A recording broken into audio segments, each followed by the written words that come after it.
ایک بہت خوبصورت مہمان سے میں آپ کی ملاقات کروانے جا رہی ہوں. تو تھوڑا سا وہ کہتے ہیں نا انڈرسٹینڈنگ آئس بریکنگ کا ایک پیریڈ تھا جس میں نے وقت گزارا. بہرحال دیکھتی آنکھوں کو اور سنتے کانوں کو ہمارا یعنی عارفہ مظفر کا السلام علیکم ورحمۃ اللہ وبرکاتہ. پروگرام 770 پہ آپ مارننگ سے سننا شروع کرتے ہیں اور شام تلک یعنی sunrise to sunset. Of course we are 24 hours 24 گھنٹے ہم آپ کے ساتھ ہوتے ہیں. 7:30 بجے آج بھی جب ہم نے خدا حافظ آپ کو کہنا ہے تو بے شک ہم ایئر ویوز پہ نہیں ہوں گے مگر پھر بھی ہڈن ویوز پہ ضرور ہوں گے. 6475571017 ہمارا لوکل نمبر ہے جس پہ آ کے آپ BBC کی خبروں کو سن پائیں گے. اور بھی بہت سارے خوبصورت پروگرام پیش کیے جاتے ہیں ایون اوور نائٹ. اینڈ ہماری ویب سائٹ پہ آ جائیے which is www.eawaz.com یا ہماری ایپ ایواز آفیشیل کے نام سے ہے. 770 پہ متفرق پروگرام پیش کیے جاتے ہیں. آج ابتدا کی پروگرامز کی شینا جی نے آن دا ایئر ویوز یعنی آپ کی گاڑیوں میں. اس کے بعد جگدیش گریوال یدوی جسوال آئے. اس کے بعد جگراج مہک ریڈیو پروگرام پیش کیا. سوڈی ناگرا تشریف لائے اور پھر آج رانا سدھو صاحب تھے. آج کے دن یعنی منڈے کے دن 3 سے 4 بجے کا پروگرام ڈاکٹر روی پیش کیا کرتے ہوتے ہیں. Wonderful man, it's always player. ان کے ساتھ جو 4 گھڑیاں گزاری جاتی ہیں ڈاکٹر صاحب سے کچھ سمجھنے کا موقع ملتا ہے. ون تھنگ آف کورس میں اور آپ سمجھتے ہیں, میں نے آپ سے کہا نا کہ بلکہ I always repeat it, like 100 years from now nobody would know what house I lived, what car I drove, what was my bank balance. The only thing what I would be known will be my children. میرے بچے, میرے بچوں کے بچے اگر ان کی زندگیاں ہوئیں تو کہ کن ماں باپ نے, اور یقیناً ہمارے بچوں پہ ہمارے ماں باپ کا ایک تو جینیٹک اثر جو ہے that makes a difference. Being a science student I am a strong believer of this. لیجیے صاحب آج کے پروگرام کی ابتدا کرتی ہوں. آج کے پروگرام میں بہت خوبصورت مہمان and of course our future is in the hands of our youth. Javed Ahmad Ghamidi صاحب سے کون واقف نہیں ہے. جاوید غامدی صاحب تشریف لا رہے ہیں. علم کا مجموعہ ہے. بلکہ میں جب بھی ڈاکٹر اسرار احمد کو سنا تو اس کے ساتھ میں نے جناب جاوید احمد غامدی صاحب کو ضرور سنا. بعض اوقات ہم کمپیئر کرتے ہیں چیزوں کو. ہمارے آج کے پروگرام میں ہمارے مہمان ہوں گے محمد حسن Ilyas, a young passionate man. I spent few minutes.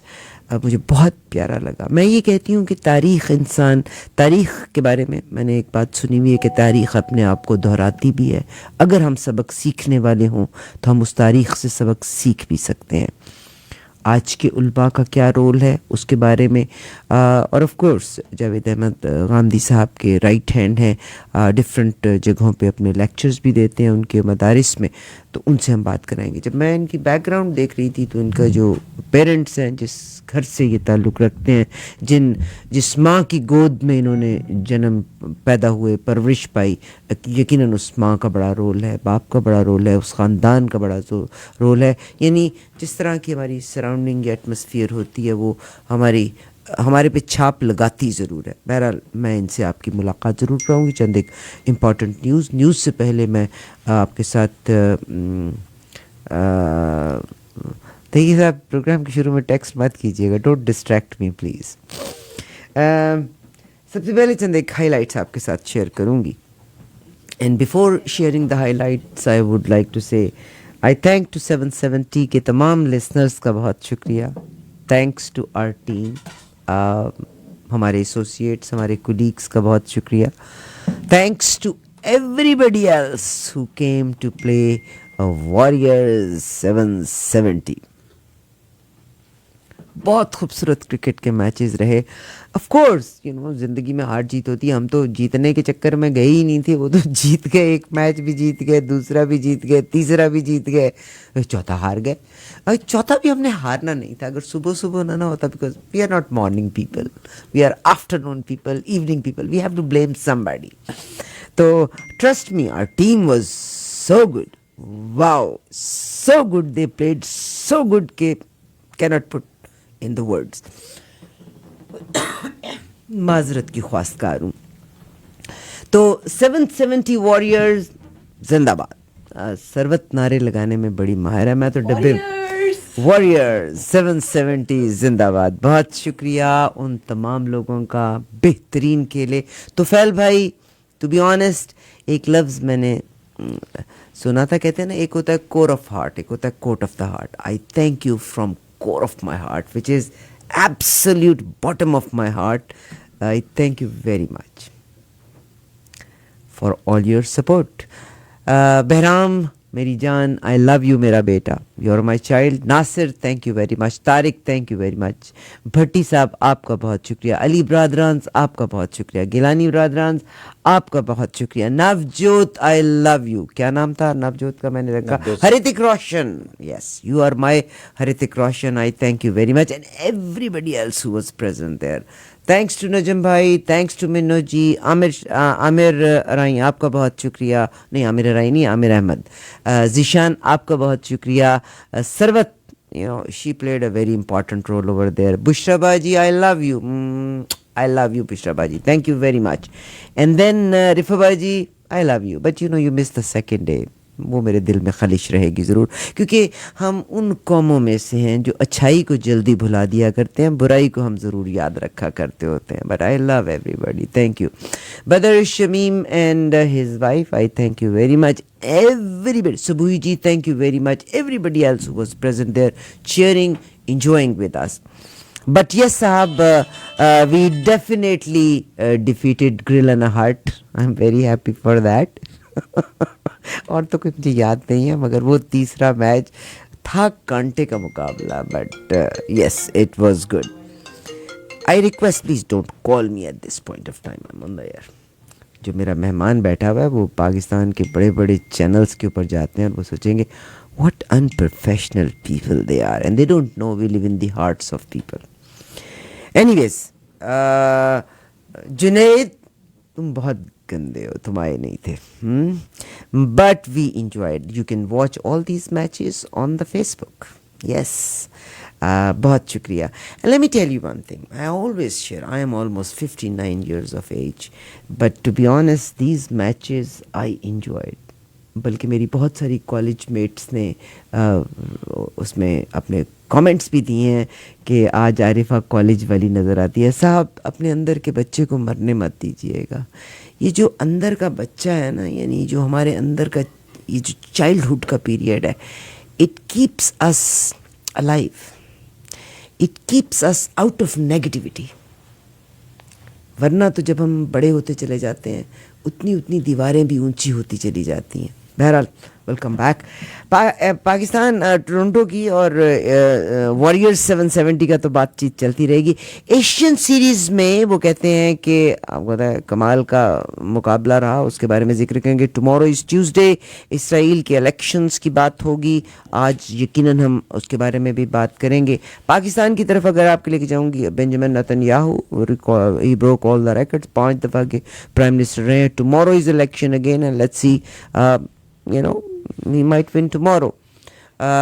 Ashes series کی بات جی ماجد بھائی میں کرنا چاہ رہی تھی, بتائی نہیں, میں نے کہا آپ کا ایشین سیریز, میں نے کہا ایشیز, میں نے ایشیز کہا, ایشیز سیریز کہا, ایشیز سیریز کہا تھا, ایشین سیریز نہیں. اب آپ کے کان خراب ہیں تو میں کیا کر سکتی ہوں. پاکستان کی طرف اگر ہم آپ کو لے کے جانا چاہیں تو صاحب مریم اورنگزیب کا ایک بیان آیا, انہوں نے کہا کہ کوئی واردات ڈلنے والی ہے.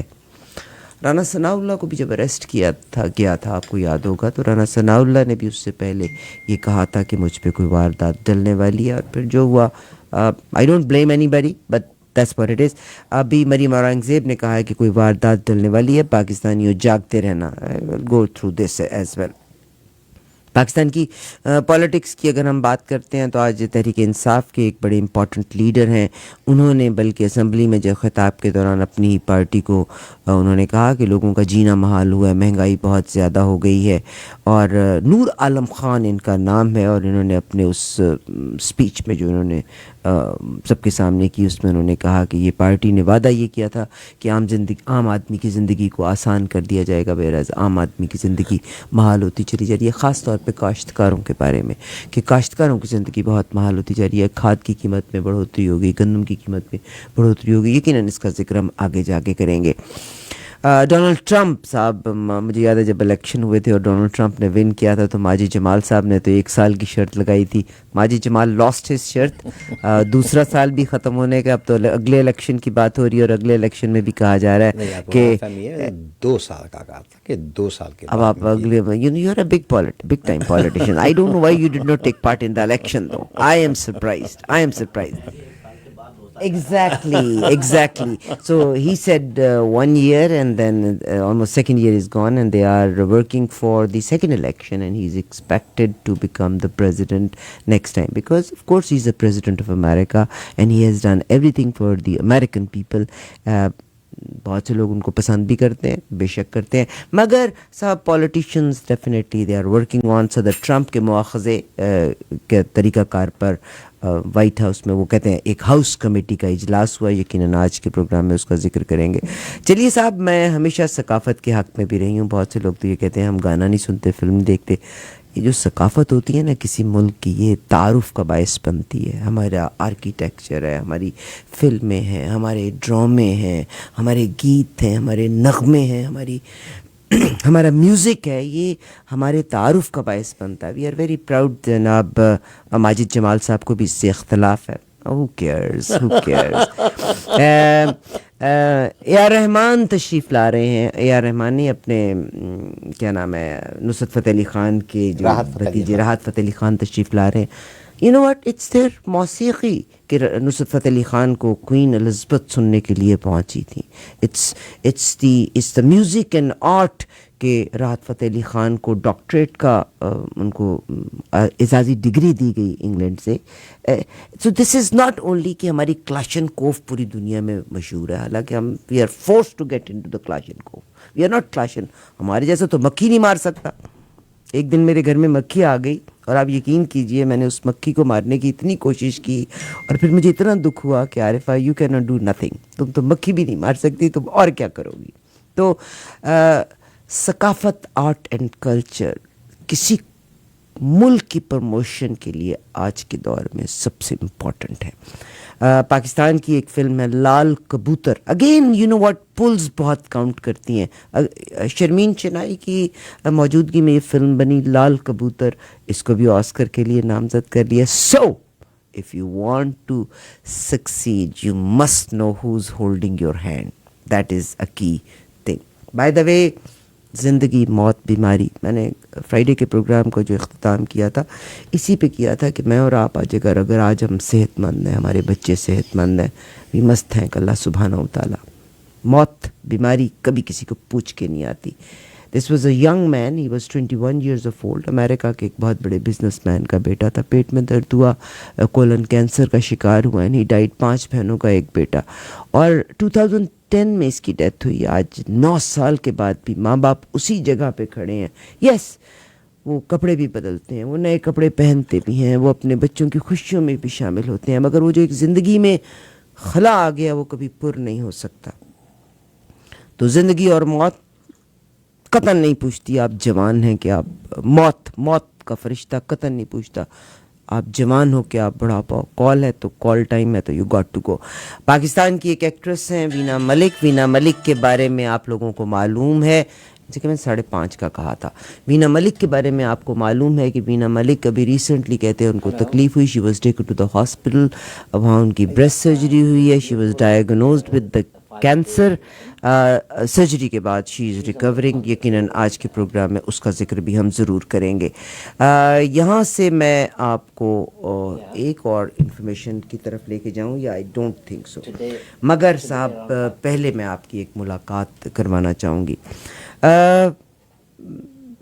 جاوید احمد غامدی صاحب کسی تعارف کے محتاج نہیں. یہ وہی ٹائم تھا جب جناب ڈاکٹر اسرار احمد اپنا ایک پوائنٹ آف ویو لے کے نکلے، جاوید احمد غامدی صاحب. اور یقیناً یہ جو انتہا پسندی کو روکنے کے لیے، اور وہی قرآن پاک کے الفاظ، یہ وہ کتاب ہے جو لوح محفوظ میں ہے. اس کے الفاظ نہ کبھی چینج ہوئے نہ کبھی چینج ہوں گے. یہ وہ کتاب ہے جو ہمیشہ سے ہے اور اس کے الفاظ ہمیشہ رہیں گے. جاوید احمد غامدی صاحب کے سن ان لا اس وقت میرے ساتھ موجود ہیں، مگر اس بچے کی اس سے بہتر، یعنی this is not something that he came into being from nowhere. یہ بیٹا محمد حسن الیاس ان کا نام ہے. ینگ پیشنیٹ تھیولوجسٹ ہیں, ریسرچ کرتے ہیں, اینڈ آف کورس ریسرچ ہمارے دماغ کو بہت کھولتی بھی ہے. جاوید احمد غامدی صاحب کا انسٹیٹیوشن ہے یہاں پہ ہمارے ٹورنٹو میں.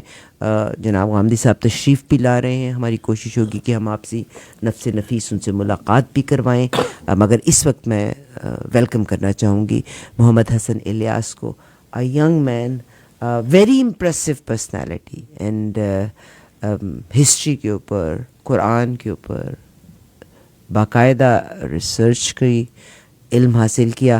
محمد حسن الیاس سب سے پہلے تو میرے بچے اپنا تعارف کرائیے گا, تھوڑا سا اپنی ایجوکیشن کی بات کر لیں, آپ کی فیملی کی بات کر لیں, اف یو ڈونٹ مائنڈ. بہت شکریہ آپ کے اس تعارف کا. میں اصلاً تو اپنے آپ کو اس کا مستحق نہیں سمجھتا. میں ایک بہت ہی ادنا سا طالب علم ہوں مختلف علوم کا, اور میری جو ابتدائی تعلیم ہے وہ کراچی میں ہوئی ہے. پیدائش بھی کراچی ہی کی ہے, تو کراچی آئٹس ہیں. 1988 میں میری پیدائش ہوئی ہے, اور ابتدائی جو تعلیم ہے اسکولنگ وہ آخان بورڈ کا ایک ایجوکیشنل سسٹم ہے پاکستان کے اندر, تو وہاں پر میں نے 10 سال پڑھا, میٹرک کیا. میٹرک کے دوران ہی مجھے جو میرے بزرگوں کی ایک علمی روایت ہے اور مذہبی فکر سے ان کی ایک دلچسپی ہے, اس کی طرف بھی دلچسپی پیدا ہوئی. لیکن میرے والدین کا یہ اصرار تھا کہ میں اپنی جو فارمل تعلیم ہے, رسمی تعلیم ہے, اس کو مکمل کروں, اس کو پورا کروں. اور اس کے پیچھے ان کی ایک فکر تھی جس کا مجھے بڑے ہو کر اندازہ بھی ہوا کہ ان کی بات بہت حد تک ٹھیک تھی, کہ جس وقت تک آپ اپنے عہد کی زبان کو نہیں سیکھتے, اپنے معاشرے کے نارمز کو نہیں جانتے, آپ کا ورلڈ ویو نہیں بنتا, اس وقت تک اگر آپ کسی اسپیشلائزیشن کی طرف جاتے ہیں تو یہ ایک بہت نقص ہے جو انسانی شخصیت کی تعمیر میں رہ جاتا ہے. تو ابتدائی تعلیم کراچی ہی میں ہوئی. میں نے وہاں پر میٹرک کیا, اور میٹرک کے بعد میں اسلام آباد چلا گیا, کچھ عرصے میں وہاں قیام رہا. میرے والد صاحب کا یہ اصرار تھا کہ میں جو جدید علوم ہیں خصوصاً کمپیوٹر سائنس, اس میں ایک طرح کا مہارت یا قدرت یا ملکہ پیدا کروں. تو میں نے اسلام آباد سے ICS کیا, اور اس کے بعد میری رسمی تعلیم جو تھی 12 سال کی وہ مکمل ہو گئی. اور یہ ایک معاہدہ تھا میرے اور میرے والد صاحب کے درمیان کہ میں آپ کے کہنے پر یہ 12 سال کی تعلیم مکمل کروں گا, لیکن اس کے بعد آپ نے مجھے مدرسے میں جانے کی اجازت دینی. اگرچہ مدرسے کے اندر جو نقطہ نظر اور جو خیالات تھے اس سے وہ کافی حد تک اتفاق نہیں کرتے تھے, کیونکہ وہ بھی دنیا میں ایک عملی زندگی گزار رہے تھے, ان کی اپنی کچھ اوپینینز تھیں. لیکن میرا اس وقت تک اصرار یہی تھا کہ میں اپنی ابتدائی تعلیم مکمل کر کے مدرسے ہی کا رخ کروں گا, اور اسی قدیم اسلوب اور اسی قدیم طریقے کے مطابق مذہب کی تعلیم حاصل کروں گا جس طریقے سے میرے نانا یا میرے دادا نے حاصل کی ہے. تو پھر مدرسے کا رخ کیا, اور کراچی میں ایک مدرسے پہ چٹائی پہ بیٹھ کے پھر سے وہی دین کی تعلیم کا آغاز کیا. وہیں پہ ہم رہتے تھے, مسجد میں سوتے تھے. تو ایک بڑا پیراڈائم شفٹ تھا, ایک ماڈرن اسکولنگ اور ایک کالج کے سسٹم سے آپ ایک مدرسے کی چٹائیوں پر چلے جاتے ہیں, اور اپنے گھر بار سے علیحدہ ہو کر ایک بالکل خاص ماحول میں دین کا علم حاصل کرنا شروع کر دیتے ہیں. تو وہ جو ورلڈ ویو بنا ہوا تھا جدید تعلیم کے پس منظر اور زبانوں کو جاننے کے بعد, تو مدرسے کی تعلیم کے ابتدائی ہی دنوں میں یہ ادراک ہو گیا کہ مذہب کی جو بھی تعبیرات ہم یہاں پر سیکھ رہے ہیں وہ تعبیرات اگرچہ درست ہوں گی, ہم اس کی نفی نہیں کر سکتے, ہمارے پاس اس کے انکار کا کوئی استدلال نہیں ہے, لیکن معاشرہ, دنیا, سماج, لوگوں کے رویے, ضروریات, تمدن, یہ سب کچھ اس سے بہت دور کھڑا ہوا ہے. یعنی جس دور کی یہ آئیڈیالوجی ہے, جس وقت کا یہ فلسفہ ہے, وہ موجودہ دور سے کوئی میل کھاتا ہوا نظر نہیں آتا. تو کچھ سوالات تھے جو ابتدا ہی میں اٹھنا شروع ہو گئے, اور ایک جو بہت بڑی مشکل تھی وہ یہ تھی کہ ہم وہ لوگ تھے جنہوں نے مذہبی فکر کی جو آغوش ہے, جو کوک ہے, اس میں ہماری تربیت ہوئی. تو یہ آسان بھی نہیں تھا کہ اس فکر پہ کوئی سوال یکدم اٹھا لیا جائے. گویا وہ سوال بالکل ایسے ہی تھا کہ جیسے آپ ایک طریقے سے کسی چیز سے انحراف کر کے کھڑے ہو گئے یا بغاوت پر اتر آئے ہیں. تو وہ معاشرہ خصوصاً پاکستانی معاشرہ, اور اس کے اندر ایک سخت گیر مذہبی ماحول, اور اس کے پیچھے عقیدتیں اور عصبیتیں اور ہزاروں لوگ جو آپ کو بھی پہچانتے ہیں، آپ کے بزرگوں سے بھی ان کا تعارف ہے، تو یہ آسان کام نہیں ہے کہ آپ ایک دن کھڑے ہوں اور کہیں کہ بھئی یہ مذہبی فکر جو ہم پڑھ رہے ہیں یہ ہمیں کچھ سمجھ میں نہیں آتی بہت زیادہ۔ تو بہرکیف اللہ تعالیٰ کی جو بڑی عنایت تھی وہ عنایت یہ تھی کہ اللہ میاں نے ہمیں جوانی میں اس کا شعور دیا، اور جوانی کے اندر جب آدمی کے احساسات یا خیالات میں کوئی نئی سوچ پیدا ہوتی ہے تو وہ اس کے لیے بہت کچھ کر گزرنے کی بھی نیت کر لیتا ہے۔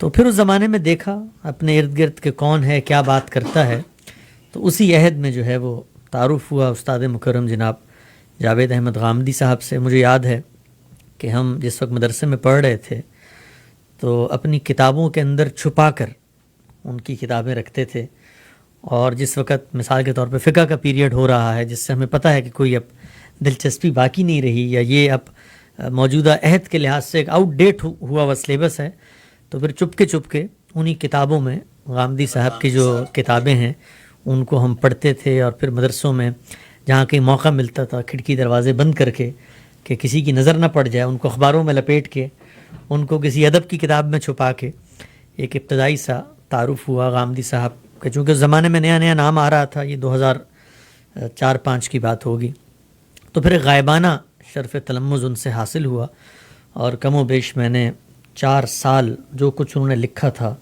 اور جو کچھ انہوں نے بولا تھا، اور جس شخص سے ان کی پاکستان میں ملاقات ہوئی تھی اس ہر ایک پتھر کو الٹا، ان جگہوں پر میں گیا، ان لوگوں سے میں ملا، ان کی کتب، ان کے رسائل، ان کے مواد، ان کے ماخذ علمی تک میری اپروچ ہوئی، اور پھر ان کو پڑھنا شروع کیا، اور پڑھتے پڑھتے ساتھ ساتھ مدرسے کی تعلیم بھی جاری تھی۔ تو پھر میں نے 6 سال درس نظامی کے مکمل کیے اپنی فارمل ایجوکیشن کے بعد، اور پھر وہ وقت بھی آیا کہ جس وقت غامدی صاحب سے بنفس نفیس ملاقات بھی ہوئی۔ وہ چونکہ ملک چھوڑ چکے تھے اور ان کو اپنے انہی مذہبی خیالات کی وجہ سے ہجرت کرنی پڑی 2009 کے اندر، اور چند ہی منٹوں میں میری جو بیگم ہیں ان کی صاحبزادی وہ بتاتی ہیں کہ چند منٹوں کے نوٹس پہ ان کو اپنا گھر چھوڑنا پڑا، اور وہ لائبریری جو انہوں نے برسوں کی ریاضت اور محنت اور ایک علمی اعتکاف سے بنائی، اور وہ علاقہ اور وہ لاہور کا شہر کہ جس کے بارے میں کبھی انہوں نے تصور نہیں کیا تھا کہ وہ اس سے باہر بھی نکلیں گے یا کسی جگہ ہجرت بھی کریں گے، یکا یک انہیں وہ سب کچھ چھوڑ کے ملیشیا جیسے ایک اجنبی ملک میں جہاں کی زبان بھی وہ نہیں جانتے، جہاں کے لوگوں سے بھی وہ ناواقف ہیں، ان کو وہاں جانا پڑا۔ تو جب میرا ان سے تعارف ہوا، ان کو میرے بارے میں بھی علم ہوا، تو انہوں نے پھر مجھے دعوت دی کہ میں ملیشیا میں ہی آ جاؤں، اور میرے خود کے لیے بھی پاکستان میں رہنے کے امکانات بہت کم تھے اس نئی سوچ کے ساتھ، تو پھر میں ملیشیا چلا گیا، جہاں میں نے پھر 4 سال مدینہ یونیورسٹی میں عربی کلاسیکل لٹریچر کے اندر آنرز کیا، اور پھر اس کے بعد ملیشیا ہی کی یونیورسٹی ہے۔ کلاسیکل لٹریچر، جی ہاں، ایک زبان کا جو رنگ ہوتا ہے وہ تو عام ہے، سلینگ ہے، آج کل کی بول چال ہے، اور ایک اینشینٹ لٹریچر ہے، اس کو آپ کہتے ہیں کلاسیکل زبان، جس طرح آپ اردو میں بھی دیکھتے ہیں اردو معلّہ یا ٹکسالی اردو، تو یہی معاملہ عربی کا بھی ہے۔ ایک عربی وہ ہے جو آج کل بولی جاتی ہے گلی محلوں میں، مصر و شام کے اخبارات میں لکھی جاتی ہے، اور ایک عربی وہ ہے جو قرآن مجید کے اندر استعمال ہوئی ہے، جو اس دور کے شعراء، ادبا، زمانہ جاہلیت کے لوگ بولتے ہیں۔ تو وہ زبان کا محاورہ، اس کا اسلوب، اس کے جملے کی ساخت، الفاظ کا چناؤ، وہ سب بالکل مختلف ہے عام زبان سے۔ تو غامدی صاحب کی جو پوری فکر ہے وہ بھی اصل میں اسی کے گرد گھومتی ہے، وہ کلام کو سمجھنا چاہتے ہیں، کلام کی اوریجن کو دریافت کرتے ہیں۔ تو ان کا یہ اصرار تھا کہ میں اپنی یہ جو صلاحیت ہے اس کو پروان چڑھاؤں، اور پھر میں نے 4 سال دوبارہ سے آنرز کیا مدینہ یونیورسٹی میں عرب اساتذہ کی رہنمائی میں، اور پھر اس کے بعد ملیشیا ہی سے ایم فل کا ایک مقالہ ہے تحقیق کا جو میں نے لکھا، اور اس وقت میں غامدی صاحب کے ساتھ ان کا ایک بہت بڑا پروجیکٹ ہے جس کو وہ حدیث پروجیکٹ کہتے ہیں، اور یہ اس صدی کا ایک بڑا پروجیکٹ ہے، اس لیے کہ انہوں نے پورے ذخیرہ حدیث کو ری ڈیفائن کرنے کا، ری انٹرپریٹ کرنے کا بیڑا اٹھایا ہے۔ اور ہم جانتے ہیں کہ حدیث ایک تاریخی ریکارڈ ہے، تو تاریخی ریکارڈ کو سمجھنا اور اس پر اثرانہ طور پہ غور کرنا یہ کس قدر کٹھن اور مشکل ہے، انشاءاللہ آگے آپ اس بارے میں سوال کریں گی تو میں بتاؤں گا۔ تو آج کل میری مصروفیات اس پروجیکٹ کے اوپر ہیں، باقی دنیا بھر میں آنا جانا ہوتا ہے، غامدی صاحب کے جہاں ادارے موجود ہیں تو پڑھنے پڑھانے سے دلچسپی ہے، تو جہاں جاتے ہیں وہاں جو کچھ دو چار باتیں ہم نے سن لی ہیں، سمجھ لی ہیں، ان کا اظہار کرتے ہیں، لوگوں سے سیکھتے ہیں. تو یہی اوڑھنا بچھونا ہے. غامدی صاحب بھی تشریف لا رہے ہیں، وہ کب تشریف لا رہے ہیں؟ غامدی صاحب اس وقت تو ڈیلس میں ہیں، اور آپ لوگوں کے علم میں ہوگا کہ ان کا حالیہ دنوں میں ایک دل کا آپریشن بھی ہوا ہے. وہ بیمار تھے، اللہ نے ان کو الحمدللہ صحت سے نوازا، تو اب وہ الحمدللہ روبہ صحت ہیں. تو ان کا جو ٹرپ ہے وہ یہاں کینیڈا کا ٹور انشاءاللہ شروع ہو رہا ہے 3 اکتوبر سے، اور وہ یہاں پر انشاءاللہ 10 تک ہوں گے. 6 کو ان کا پبلک ایونٹ ہے بڑا، میسیساگا پورٹ کریڈٹ اسکول کے اندر. باقی وہ لوگوں سے، آپ کو پتہ غامدی صاحب ایک عام آدمی کی زندگی جیتے ہیں، ان کے ہاں کوئی وہ ہٹو بچوں کا شور نہیں ہوتا. وہ عام لوگوں کی طرح بازاروں میں نکلتے ہیں، عام لوگوں کی طرح شاپنگ کرتے ہیں، عام لوگوں کی طرح کھاتے ہیں پیتے ہیں. تو ان کا جو ٹور ہوتا ہے عام طور پہ وہ ایک طالب علم ہی کا ٹور ہوتا ہے، وہ کسی سیلیبریٹی کا ٹور نہیں ہوتا. تو وہ انشاءاللہ یہاں آئیں گے، اور یہاں آ کر سب لوگوں سے، اپنے چاہنے والوں سے جو ان سے محبت کرتے ہیں ان سے ملیں گے بھی. اور غامدی صاحب کا میں آپ کو ایک دلچسپ بات بتاؤں کہ وہ جس وقت ملتے ہیں تو ان کے اندر سیکھنے کا ایک جذبہ ہے. خود بہت بڑے عالم فاضل، اور میں کہہ سکتا ہوں ہمارے عہد کا ایک بڑا نام ہے، لیکن آپ کی بھی جب ان سے ملاقات ہوگی تو آپ کو اندازہ ہوگا کہ وہ بالکل ایک طالب علم کی سی زندگی گزارتے ہیں. اور یہاں کینیڈا میں بھی اصل میں وہ اپنے انہی افکار کو بیان کرنے، لوگوں کو ایجوکیٹ کرنے، اور جو ان کا یہاں سینٹر موجود ہے میسیساگا کے اندر جہاں پہ ایجوکیشن کا کام ہوتا ہے، اسی کو پروموٹ کرنے آ رہے ہیں. آپ کا سینٹر یہاں پہ کہاں پہ ہے؟ یہاں پر بریٹانیہ اور میوس کے اوپر جو ہے المورد کا سینٹر ہے، اور ہائی وے 10. اور غامدی صاحب کا یہ ادارہ تو 1983 میں بنا تھا پاکستان میں، اور اس کے بعد جب وہ پاکستان سے آئے ہیں ہجرت کر کے ملیشیا، تو پھر اس کے بعد دنیا بھر میں، آسٹریلیا ہو، امریکہ ہو، UK ہو، اسکاٹ لینڈ، جرمنی، انڈیا، بہت سارے ممالک ہیں جہاں پر یہ فزیکلی ادارہ موجود ہے، کام کر رہا ہے.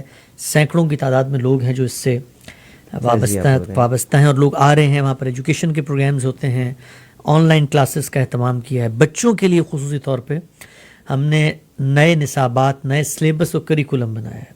یعنی عام طور پہ لوگوں کا فوکس ہوتا ہے بڑے لوگوں کو مذہب کی تعلیم دینے کا، تو جو ہمارے ہاں ایک شفٹ ہے وہ یہ کہ آپ بڑوں کو جو مذہب کی تعلیم دیتے ہیں وہ بچوں کو مذہب کی تعلیم سے بالکل مختلف ہے. اور ہمارا جو پورا اسلامک اسٹڈیز کا سلیبس ہے وہ اصل میں فوکس کر کے بڑوں کو بنایا گیا. تو ہم نے اس کو ری ڈیفائن کیا ہے، اور بچوں کے لحاظ سے ماڈرن پریزنٹیشن کے جو اصول ہیں، اینیمیشنز ہیں، ان کے ذریعے، کیونکہ آج کل آپ جانتے ہیں فیس بک، نیٹ فلکس اور اس طرح کی جدید چیزیں، بچوں کا اٹینشن اسپین بھی بہت کم ہے، اور بچے ایک لائیولی چیز دیکھنا چاہتے ہیں، ایک ایسی چیز جو اٹریکشن پیدا کرے. تو ہم نے پوری مذہبی فکر کو ایک طریقے سے اس میں ڈھال کے بچوں کی ایجوکیشن کا کام شروع کیا ہے. سلیبس بنے ہیں، کریکولم، اینیمیٹڈ پریزنٹیشنز. تو دنیا بھر میں جو سینٹرز ہیں ان کا فوکس یہ ہے کہ بچوں کو ایک جدید اسلوب کے اندر بدلتے ہوئے حالات کے تقاضوں اور معاشرے کی رعایت سے مذہب کی تعلیم دی جائے. Modern and progressive Islam, that is I think, میں جو آپ کی بات چیت سے جو سمجھ میں آ رہا ہے میرے کہ ماڈرن اینڈ پروگریسو اسلام کو لے کے چل رہے ہیں آپ. ایم آئی رائٹ؟ دیکھیے، یہ جو تعبیر ہے ماڈرن اور پروگریسو اسلام کی، جی، آپ جب اس پہ غور کرتے ہیں تو یہ تعبیر اپنے اندر اپنی ایک تاریخ رکھتی ہے. اور مجھے یہ لگتا ہے کہ علم کے حصول میں جو سب سے بڑی رکاوٹ ہوتی ہے وہ اصطلاحات اور تعبیرات ہوتی ہیں.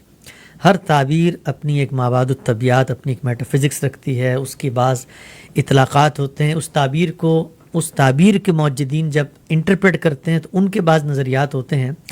میں اپنی فکر کا تعارف آپ کو کرا دیتا ہوں، اس کے بعد آپ اگر اس کو کسی موجودہ تعبیر سے ہم آہنگ سمجھتے ہیں تو یہ آپ کی بصیرت اور اجتہاد ہے. ہم لوگ جو کام کر رہے ہیں، ہمارے سامنے جو ہدف ہے، جو مشن ہے، جو ہمارا آدرش و نصب العین ہے، وہ یہ ہے کہ مذہب کو اس کی خالص صورت میں دریافت کیا جائے. یعنی مذہب کیا ہے؟ مذہب اصل میں خدا کی منشا ہے، خدا کی خواہش ہے، جس کی یافت ہم نے کرنی، جس کو ہم نے دریافت کرنا ہے. اس دریافت کرنے کا جو عمل ہے، اس عمل کو پیور ہونا چاہیے. لہٰذا ہم لوگوں نے جس وقت، یعنی ہمارے مکتب فکر، ہمارے اساتذہ نے مذہب پہ غور کیا تو ان کے سامنے جو بات آئی وہ یہ کہ ایک ہے مذہب، وہ ہے قرآن مجید کی صورت میں محفوظ، وہ ہے رسول اللہ صلی اللہ علیہ وسلم کی عملی حدیث، ٹریڈیشنل سنت کی صورت میں محفوظ، اور ایک ہے مذہبی فکر، گویا ان چیزوں کی انٹرپریٹیشن. تو یہ دونوں دو الگ الگ چیزیں ہیں.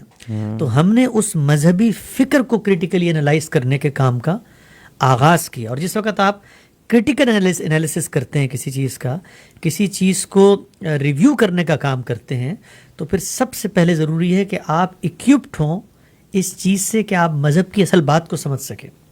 تو اس کے لیے جو پورا فوکس ہے وہ زبان کی طرف پلٹا، کیونکہ اللہ نے جو ہم سے گفتگو کی ہے وہ زبان کی صورت میں کی ہے، وہ ایک کلام کی صورت میں کی ہے، وہ قرآن مجید کے اندر موجود ہے. قرآن ایک لٹریچر ہے، شہپارہ ادب ہے، وہ ایک خاص دور کی عربی ہے. اس زبان کو جب تک آپ نہیں سمجھیں گے، اس کے مفاہیم، اس کے اسالیب، اس کے محاورے، اس کے عہد کے اندر کیسے سٹریسز پیدا ہوتے ہیں، اس کو نہیں سمجھیں گے تو آپ اصل میں خدا کے اس کلام کو اپریشیٹ نہیں کر سکتے. جب ہم یہ کہتے ہیں کہ خدا کے کلام کو اپریشیٹ نہیں کر سکتے، کوئی دینی کلیم نہیں ہے، یہ ایک سائنٹیفک کلیم ہے.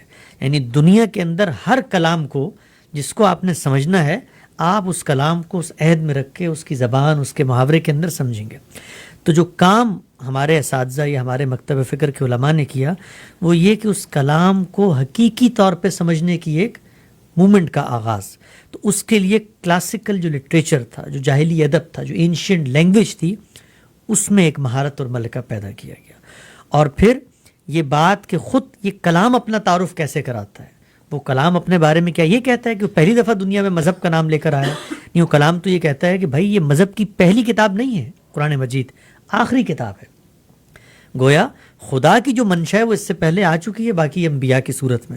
قرآن مجید نے بتایا نا، شرح لکم من الدین ما وصی به نوحا، اے محمد یہ جو تمہیں دین دیا ہے یہ کوئی نیا دین نہیں ہے، یہ وہی ہے جو نوح کو دیا تھا. والذی اوحینا ما وصینا به ابراہیم و موسیٰ و عیسیٰ، یہ وہی دین ہے جو موسیٰ اور عیسیٰ کو دیا تھا. اور یہ کیا ہے؟ نقیم الدین ولا تتفرقوا فیہ، کہ دین پر ثابت قدمی سے کھڑے رہو، سرنڈر کرو اللہ کے آگے. تو گویا اس کتاب نے ہمیں بتایا کہ یہ دین کی پہلی کتاب نہیں ہے. تو گویا اب آپ نے ماضی کے اندر جو اسی مذہب کے مختلف فرقے بن چکے ہیں، جیسے مسیحیت ہے، جیسے یہودیت ہے، ان کے لٹریچر کا بھی مطالعہ کرنا ہے، کیونکہ انہی کی باتوں کو یہ مذہب اور قرآن آگے بڑھا رہا ہے. تو پھر آپ ان کو بھی پڑھتے ہیں کہ ماضی سے اس کتاب کا کیا ریلیشن ہے. پھر جب آپ اس کتاب پہ غور کرتے ہیں تو آپ کو اندازہ ہوتا ہے کہ کتاب خود اپنے انبیاء کے بارے میں کچھ چیزیں بتا رہی ہے. مثلاً وہ رسولوں کے بارے میں ایک قانون بتا رہی ہے. اس کلام کو جب آپ پڑھتے ہیں تو وہ کتاب آپ کو یہ بتاتی ہے کہ رسول اور نبی یہ دو مختلف چیزیں ہیں. اور پھر میں آپ کو بتاؤں گا کہ یہ کیسے آپ کی مذہبی فکر پہ اثر انداز ہوتی ہے یہ بات، اور پھر وہ ضرورت پیدا ہوتی ہے جس کی وجہ سے ہمیں ری انٹرپریٹیشن کا یہ جو پورا عمل ہے یہ کرنا پڑتا ہے. یعنی کریٹیکل انالیسس کا جو کام ہے، یہ کام کوئی بہت شوق سے کوئی نہیں کرتا، اس کی بڑی جس کو آپ کہتے ہیں قیمت چکانی پڑتی ہے، اس لیے کہ آپ معاشرے کے اندر ایک رائج افکار کو چیلنج کر رہے ہیں. تو جب آپ اس کتاب کو پڑھتے ہیں تو وہ کتاب آپ کو یہ بتاتی ہے کہ اللہ کا ایک قانون ہے جو رسولوں کے ساتھ خاص ہے. مثلا نبی جو ہیں اور رسول یہ دونوں اللہ کے فرستادہ ہوتے ہیں، اللہ کے چنیدہ، اللہ کے منتخب لوگ ہوتے ہیں. لیکن ان میں فرق کیا ہے؟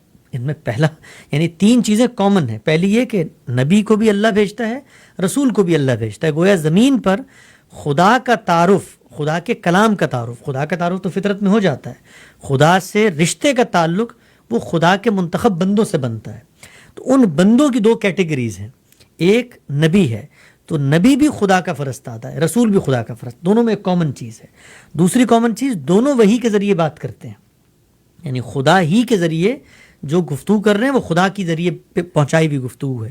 اور تیسری چیز، دونوں کی گفتگو کا کانٹینٹ وہ خبردار کرنا ہے اور بشارت دینی. ہر جگہ قرآن مجید نے کہا مبشرین و منذرین، لیکن ان میں ایک چوتھا فرق ہے. یعنی تین چیزیں کامن ہیں، اور چوتھی چیز یہ ہے کہ رسولوں کو اللہ تعالیٰ نے ایک خاص منصب پہ فائز کیا ہوتا ہے. اور وہ منصب یہ ہوتا ہے کہ جس وقت رسول دنیا میں آ جاتے ہیں تو وہ محض ایک ناصح کی نصیحت کر کے، ایک وائس کا واز سنا کے رخصت نہیں ہو جاتے نبیوں کی طرح، بلکہ وہ دنیا میں ایک کنکلوسیو آرگومنٹ دے کے لوگوں کو قائل کرتے ہیں کہ اللہ کی نافرمانی کے سامنے تمہارے پاس اب کوئی ایکسکیوز باقی نہیں رہا. قرآن مجید نے اس بات کو بیان کیا اور کہا رسولم مبشرین و منذرین، رسول ہم نے اس لیے بھیجے تاکہ تمہیں خبردار کریں اور تمہیں خوشخبری دیں. کیوں؟ لِأَلَّا يَكُونَ لِلنَّاسِ عَلَى اللَّهِ حُجَّةً بَعْدَ الرَّسُولِ، اس لیے کہ اللہ تعالیٰ لوگوں پر رسول کو بھیجنے کے بعد یہ حجت پوری کر دیں کہ اب تمہارے پاس کوئی ایکسکیوز باقی نہیں رہا کہ بھئی تمہارے پاس تو صحیح بات پہنچی نہیں تھی.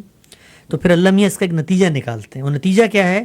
اللہ تعالیٰ کہتے ہیں جب میرے رسول آتے ہیں تو ولی کل امت الرسول، ہر قوم کے لیے ایک رسول ہے. فیضا جاء رسولہم، جب رسول آ جاتے ہیں، قضی بینہم بالقسط، تو ہم ان کے درمیان فیصلہ کر دیتے ہیں. گویا جب رسول دنیا میں آتے ہیں تو خدا کی حکومت قائم ہو جاتی ہے، خدا دنیا میں آ جاتا ہے، عملی طور پہ آ جاتا ہے، اور وہ یہ کہتا ہے کہ پھر ہم فیصلہ کروا دیتے ہیں. اس فیصلے کا نتیجہ کیا نکلتا ہے؟ اس فیصلے کا نتیجہ یہ نکلتا ہے کہ کتب اللہ لاغلبن انا ورسولی، اللہ کہتا ہے میں اپنے آپ کو اور اپنے رسولوں کو غالب کر دیتا ہوں، ان کو اقتدار دے دیتا ہوں، اور وہ کامیاب ہو جاتے ہیں. اور پھر اللہ تعالیٰ نے بتایا کہ اے محمد تمہاری قوم کے ساتھ یہ معاملہ ہوگا، تم سے پچھلے رسولوں کے ساتھ بھی یہی ہوا تھا. اکفارکم خیر من اولئکم، یہ تمہارے جو آڈینس ہیں یہ کیا پچھلے والوں سے بہتر ہیں؟ یا ان کے ام لکم براتم فی الزبر، یا ان کے لیے کوئی امیونٹی رکھ دی گئی ہے، استثناء رکھ دیا گیا ہے؟ نہیں، ان کے ساتھ بھی یہی ہوگا.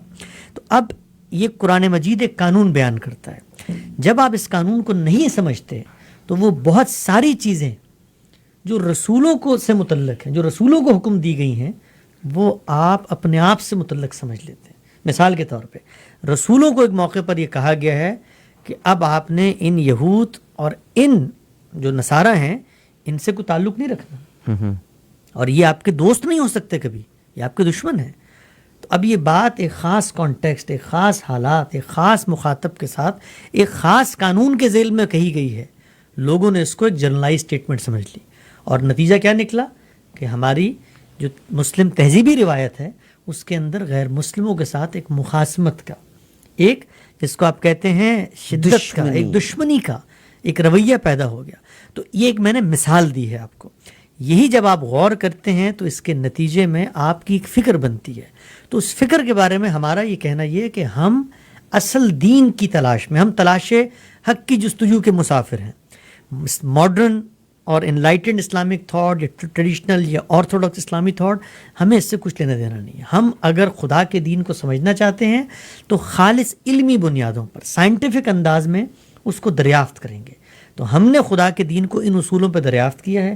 اب کسی شخص کو ہماری بات ماڈرن لگتی ہے تو ہم اس کو بتائیں گے کہ ہماری بات سب سے پرانی ہے، اس لیے کہ جو بات ہم کر رہے ہیں وہ تو خدا کے کلام میں لکھی ہوئی ہے. کسی کو ہماری بات ٹریڈیشنل لگتی ہے تو ہم اس کو کہیں گے کہ بھئی ہم وہ بات کر رہے ہیں جو خدا کے کلام نے بتائی ہے. اگر اس کو ٹریڈیشن سپورٹ کرتا ہے تو بڑی اچھی بات ہے، اگر ٹریڈیشن نگیٹ کرتا ہے کوئی بات نہیں. اس لیے کہ ہم اور ہماری بنائے استدلال وہ عرف نہیں ہے، وہ معاشرہ نہیں ہے، وہ تقاضے نہیں ہیں، وہ فلسفہ نہیں ہے، وہ خدا کی وحی اور خدا کا کلام ہے. میں محمد حسین الیاس اس وقت ہمارے ساتھ موجود ہیں، اور جاوید احمد غامدی صاحب تشریف لا رہے ہیں. 3 اکتوبر سے 10 اکتوبر کے درمیان ہمارے یہاں ٹورنٹو میں موجود ہوں گے. الموارد کے نام سے الموارد کے نام سے یہ ادارہ ہے، اور المورد آپ رپیٹ کر دیجئے گا، میری آپ کو املا کی اکثر غلطی ہوا کرتی ہوتی ہے. جی المورد ہے، المورد آئی اپولوجائز. المورد کے نام سے یہ ادارہ ہے، برٹانیہ اینڈ ہائی وے 10 پہ موجود ہے. بلکہ آپ آئیں گے تو آپ ذاتی طور پہ جناب جاوید احمد غامدی صاحب سے ملاقات کریں گے. اس وقت یہاں پر اسی ادارے میں محمد حسین الیاس، ان کے سن ان لا یہاں پر موجود، محمد حسن الیاس صاحب، ان کے جو سن ان لا ہیں وہ یہیں پہ ٹورنٹو میں آج کل موجود ہیں. So you will stay here for quite some time. جی میں انشاءاللہ یہاں مزید 2 مہینے کے لیے ہوں، تو امید ہے کہ سردی کو محسوس کر کے جاؤں گا. محمد حسن الیاس صاحب اس وقت یہاں موجود ہیں. آپ تشریف لائیں لازمی طور پہ. Is there any number to contact اور is there any website? جی آپ اپنی ویب سائٹ اگر کوئی ہے تو بتا دیجیے. www.almoradinstitute.ca Almawrid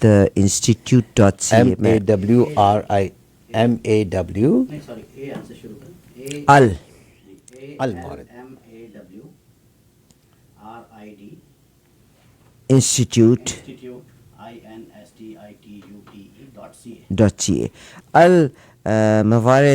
الموارد institute.ca. What does it mean? آپ اس کو آسان کر لیں. المورد کا مطلب ہے، عربی زبان کا ایک لفظ ہے. جب کبھی آپ صحرا میں نکلتے ہیں اور بے آب و گیا ایک صحرا ہے جہاں پر آپ پیاس کی شدت سے تڑپ رہے ہیں، تو کسی دور کنارے پہ اگر آپ کو پانی نظر آ جائے تو وہ جو پانی کی جگہ ہے، یعنی پیاس بجھانے کی جگہ، اس کو المورد کہتے ہیں۔ تو یہ ادارہ جو غامدی صاحب نے بنایا ہے، جیسا کہ اس کا معنی ہے، اس کا مقصد بھی یہی ہے کہ آپ نے اگر علم کی پیاس بجھانی ہے، آپ کے ذہن میں مذہب کے بارے میں کوئی تردد ہے، کوئی شبہ ہے، کوئی سوال ہے، کوئی اشکال ہے، تو آپ بلا تکلف اس پیاس بجھانے کی جگہ پر آئیں۔ اور ہم کیا کرتے ہیں، ہمارا کوئی مسلک نہیں ہے، کوئی فرقہ نہیں ہے، کوئی عصبیت نہیں ہے، کوئی ہم لوگ مثلا کوئی کلٹ نہیں ہے، ہم لوگ ایجوکیٹرز ہیں، تو ہم لوگوں کو علم دیتے ہیں جس سے وہ اپنی پیاس بجھا لیتے ہیں۔ almorid.institute.ca پہ آپ آئیے، اور بہت خوبصورت بات چیت کی۔ محمد حسن الیاس صاحب اس وقت یہاں موجود ہیں۔ میں فیصل صاحب سے بھی آپ کی ملاقات کراتی ہوں۔ ہمارے پاس ان کا ایک فلائر آیا ہے، آپ اس کو فیس بک پہ دیکھ بھی سکتے ہیں، یقیناً ہم اس کی طرف بھی آپ کو لے کے چلیں گے، کیونکہ محمد حسن الیاس اس وقت یہاں پر موجود ہے۔ یعنی انہوں نے یہ کہا کہ یہ وہ جگہ ہے جہاں سے ہم پیاس بجھا سکتے ہیں، اگر کوئی سوال ہے اس سوال کا جواب حاصل کر سکتے ہیں، اگر آپ کو تسلی اور تشفی ہوتی ہے تو آپ اس محفل میں دوبارہ بھی بیٹھیے، سمجھیے، سیکھیے وغیرہ وغیرہ۔ ان دنوں میں کلاسز کب کب ہوتی ہیں؟ دیکھیے، ان دنوں میں یہاں پر 2 کلاسز لے رہا ہوں، ایک اتوار کے دن جو 2 بجے سے 4 بجے تک ہوتی ہے، اور ایک ٹیوزڈے کو شام کے اوقات میں 7:30 سے 9 بجے تک ہوتی ہے۔ اتوار کے دن جو کلاس چل رہی ہے وہ پچھلے تقریباً 1 مہینے سے ایک کورس ہے جو میں نے مرتب کیا ہے، وہ ہے انٹروڈکشن ٹو قرآن مجید کا تعارف کرایا جائے۔ یعنی لوگ عام طور پہ قرآن پڑھاتے ہیں، تفسیریں پڑھتے ہیں، وہ کتاب ہے کیا، اس کا اسٹائل کیا ہے، اس کا ڈائلیکٹ کیا ہے، اس کا یونرا کیا ہے، اس میں بات کہی کیسے جاتی ہے، اس کا سبجیکٹ کیا ہے، اس کی آڈینس کون ہے، اس میں کون کون سے کریکٹر زیر بحث ہیں، اس کتاب کا تھیم کیا ہے، وہ کس یونرا کے اندر ہے۔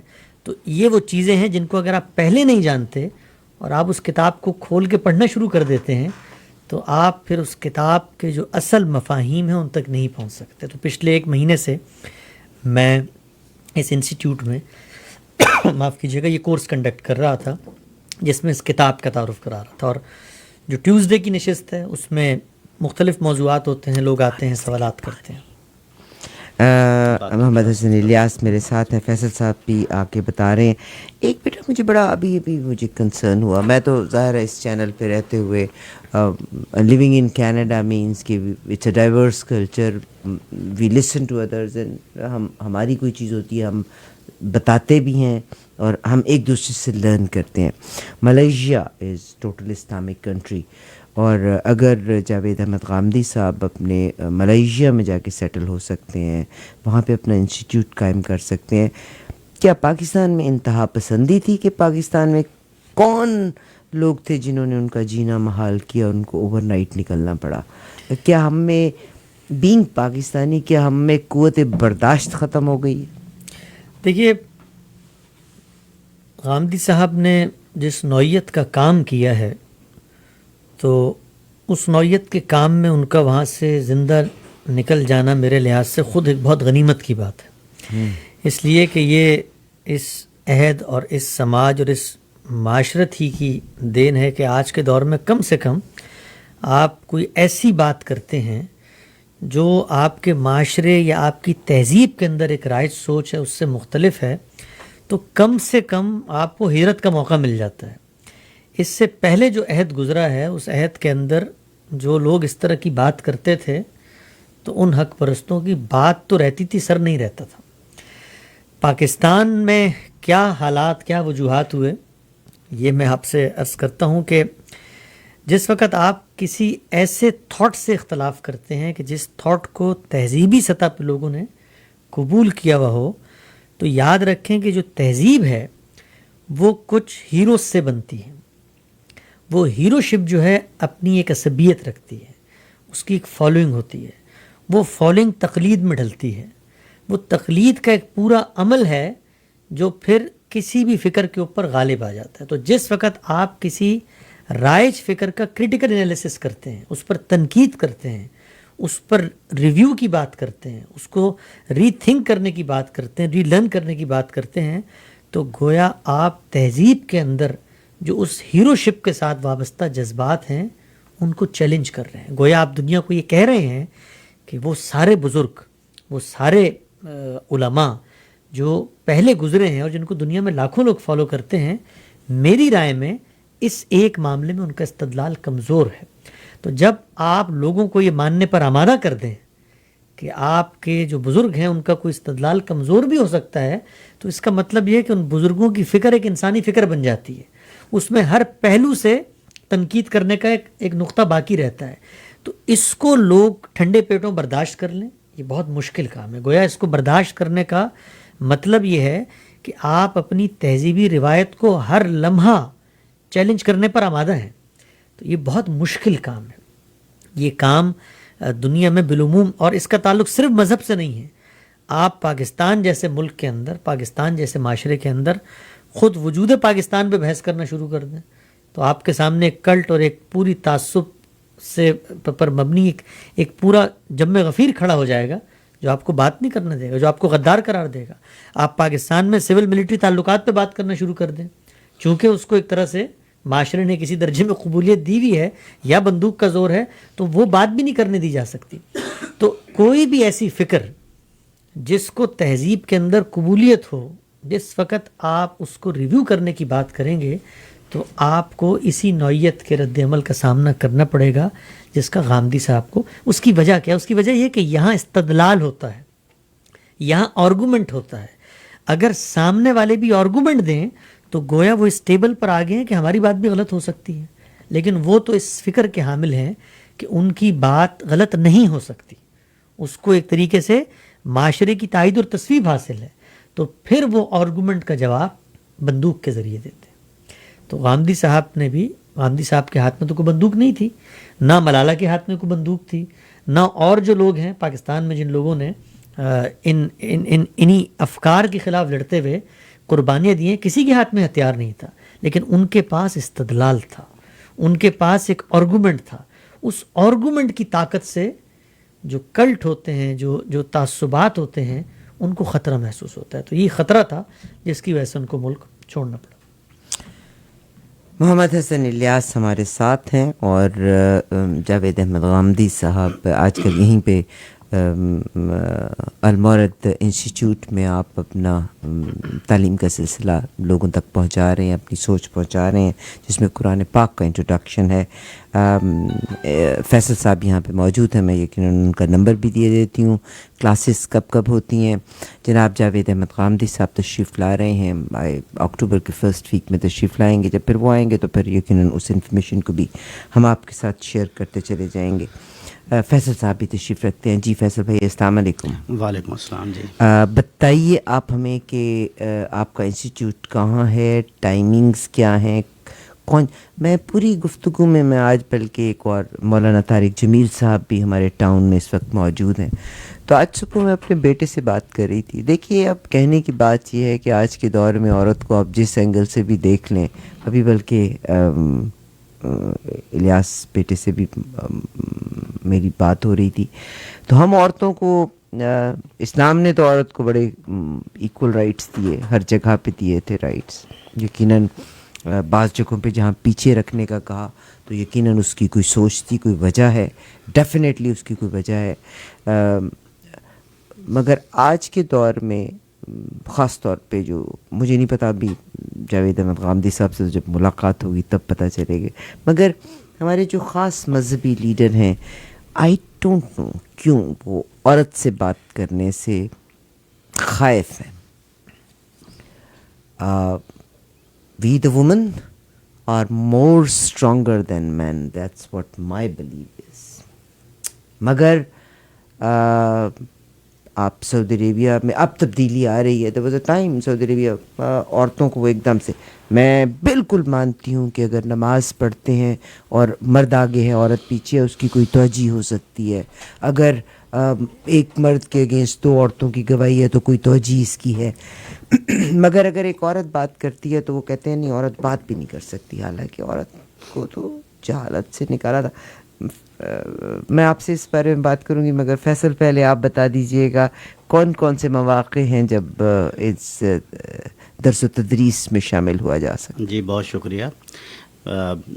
ایک تو میں یہ عرض کرنا چاہتا ہوں کہ لوکیشن کے حوالے سے جو آپ نے سوال کیا تھا، المورد انسٹیٹیوٹ جو ہے یہ ہائی وے 10 اور بریٹانیہ ایسٹ پر 150 اس کا ایڈریس ہے، 150 بریٹانیہ ایسٹ، وہاں پہ یونٹ نمبر 6 ہے. یہ ہمارا ایک طرح سے ویکینڈ اسکول ہے انفیکٹ، جو سیٹرڈے اور سنڈے کو جو کلاسز ہوتی ہیں وہاں پہ. اور اس کی جو کلاسز کی تفصیلات ہیں اور ایڈریس وغیرہ وہ آپ نے ویب سائٹ آلریڈی بتا دی ہے ہمارے سامعین کو اور ناظرین کو. میں ایک دفعہ دوہرا دیتا ہوں آسانی کے لیے، almoridinstitute.ca ALMAWRID institute.ca. وہاں پہ ایڈریس اور فون نمبرز وغیرہ ہیں. کلاسز کے حوالے سے میں بتاؤں کہ اس وقت ہم سنڈے کلاسز چونکہ لے رہے ہیں، وہاں پہ بچوں کی کلاسز ہوتی ہیں، یوتھ کی کلاسز ہوتی ہیں اور ایڈلٹس کی کلاسز ہوتی ہیں. تینوں طرح کی کلاسز ہیں. بچوں کی 3 کلاسز اس وقت ہو رہی ہیں. ایک 4 کلاسز ہوتی ہیں. 3 ٹیچرز ہیں جو 4 کلاسز پڑھاتے ہیں. اس میں اردو لینگویج ہم چھوٹے بچوں کو پڑھا رہے ہیں اور ناظرہ قرآن پڑھا رہے ہیں، جو شاہینہ کاظمی ہماری ایک ٹیچر ہیں وہ پڑھاتی ہیں. اس کے علاوہ عدیلہ اسد صاحبہ ہیں، وہ سیرت النبی کی کلاس لیتی ہیں. ایک طاہر جمال صاحب ہیں، وہ اسٹوریز آف پروفٹس قصص الانبیاء کی کلاس پڑھاتے ہیں بچوں کو، چھوٹے بچوں کی بات کر رہا ہوں یہ میں. اس کے بعد جو یوتھ کی کلاسز ہیں وہ ایک